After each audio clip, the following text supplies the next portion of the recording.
Barbados' recent postponement of an international bond issue of $350 million will not affect government's fiscal strategy. This is the assurance from Minister of Finance and Economic Affairs Chris Sinclair. He says the ongoing United States shutdown and uncertainty regarding the debt ceiling were the key factors in the withdrawal, as government's advisors felt it was the wisest decision.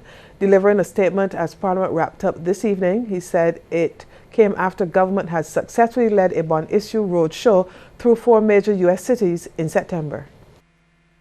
At the moment, no one can predict when the market appetite for emerging market bonds will revive. However, what we can say is that this postponement of the bond issue will not be allowed to offset in any way government's fiscal strategy. The government is actively considering alternative funding scenarios, and the proceeds of the bond, once it is eventually issued, will add to the foreign reserves, which are expected to remain adequate even in the absence of the bond issue as a result of an adequate fiscal correction. The minister said under the circumstances, government's bond managers believe the best course of action was taken. Government's bond managers have therefore advised that the offer be suspended until more favorable market conditions emerge. Since Barbados and other issuers took that decision to hold back, very few, if any, countries have issued bonds in the market. It's expected to be the next big money earner for the local economy, the cultural industries. And today, Culture Minister Stephen Lashley outlined plans painting government's vision for the sector. Shane Seeley has a story. In moving the second reading of the Cultural Industries Development Bill in Parliament, Culture Minister Stephen Lashley announced big plans for building the cultural industries into a major revenue earner for Barbados. He told Parliament that for the island to generate significant foreign exchange and reap other benefits, it must first provide the necessary support that the sector desperately needs. A consistent and sustained support of the creative sector and creative talent in Barbados will accrue to the benefit of Barbados, both in terms of publicity, both in terms of promotion, and ultimately, Mr. Speaker, with respect to the enhancement of Barbados' stature, both at home and abroad, and certainly redounding, Mr. Speaker, to a diversified and a resilient Barbados economy. Minister Lashley says stakeholders and artists in the cultural industries have been battling against the odds for far too long with little or no financial support. He explained how the Cultural Industries Bill will help to address the burning issue. While financing of the sector has been perhaps the biggest bugbear for many years, this bill before the House recognizes that government alone cannot provide the financial anchor, but opens up avenues through tax and other fiscal incentives for the private sector to come on board. The Culture Minister has assured artists that they will get their fair share of rewards and support under the Act. But more importantly, Mr. Lashley is convinced that the developed cultural industries will form a vital and viable part of the new economic model for Barbados. Shane Seeley, CBC News. Next year marks the 40th anniversary of the Crop Over Festival, and Barbados will be celebrating it in a big way. Revelation of this from Culture Minister Stephen Lashley. We are planning certainly a significant splash for Crop Over. It has always been my mission and certainly my policy commitment to expand Crop Over and plan for the expansion of Crop Over, and we have seen the results of expansion of Crop Over and how it affects economic activity in Barbados. The Culture Minister also says work on the restoration of the iconic Empire Theatre in historic Bridgetown will begin very soon. Meanwhile, the opposition wants to know where the money will come from to support government's plans to develop the cultural industries. MP for St. Michael Southeast, Cynthia Bradshaw, posed the question while seeking clarity about what resources will be allocated to the Cultural Industries Fund. How much money will be taken from the Arts and Sports Promotion Fund to capitalize this fund? First of all, how much monies will be left behind in the Arts and Sports Promotion Fund for sports? Where are the flows of investment coming from if the local market, the local business community is already struggling to make ends meet because of the same high input costs imposed by the Democratic Labour Party administration? Let us be real. Ms. Bradshaw is also calling on government to spell out in certain terms the role of the National Cultural Foundation going forward. It is clear from the legislation that there seems to be a duplicity of roles for this particular cultural industries fund and the actors surrounding the fund in the form of a council to be able to administer the intention of the legislation. Industry Minister Donville Innes has dismissed threats from the opposition Barbados Labour Party demanding government declares a rescue plan for the country by today or else. Minister Innes has accused the BLP of trying to destabilize the country and the economy by what he says are the repeated projections of doom and gloom. He was speaking to the media after witnessing a donation from JLT Tower Insurance Management Barbados to the Barbados Cancer Society this morning. Mr. Innes said he's optimistic the economy and the country will turn around for the better. He says it's time for all hands to be on deck and to put aside partisan politics. I am satisfied beyond a shadow of a doubt that the Barbados Labour Party is on a mission to destroy this economy and society. They are on a mission to speak ill about Barbados at every step of the way, including abroad. I've seen comments in foreign media and heard comments made by Barbados Labour Party operatives outside of Barbados that only can cause damage to our society and the government's trust. Parliament will have to consider a constitutional change in another few weeks to remove the mandatory death penalty for murder. According to Prime Minister Frendel Stewart, it comes as a result of an order from the Inter-American Court of Human Rights to which Barbados is the sole signatory from the English-speaking Caribbean. Speaking at a Democratic Labour Party St. Philip branch meeting, he said Barbados signed onto the court in 2001.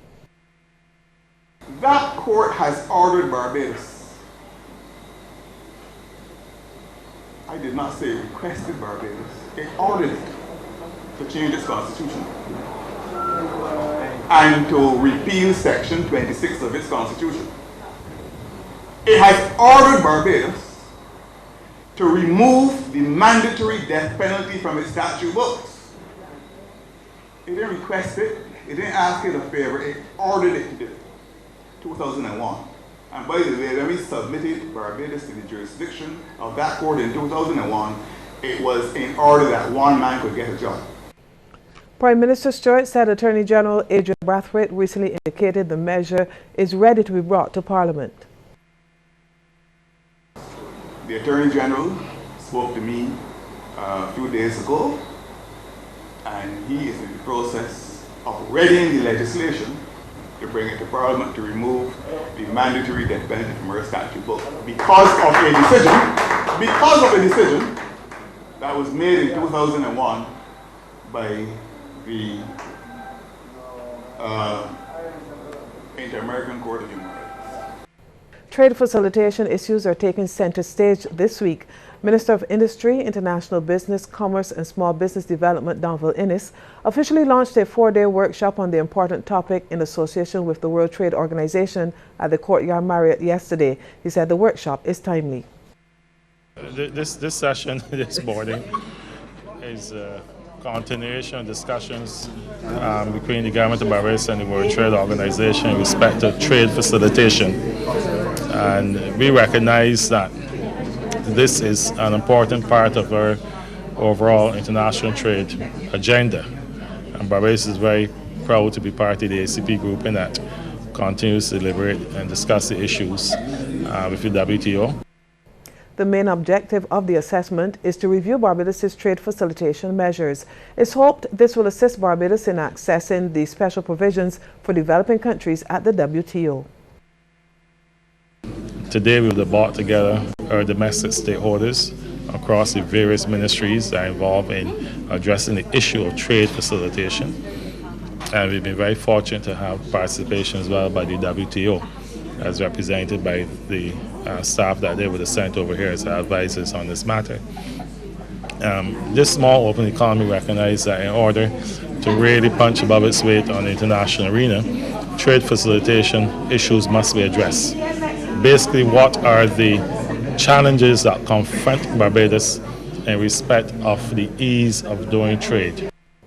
Chairman of the Non-State Actors Reparations Committee, Hal Martin, believes reparations should be seen as a process rather than getting financial compensation for slavery.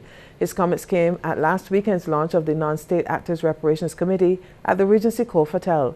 Mr. Martin contends there were different forms of reparations which occurred in the past and continue into the present.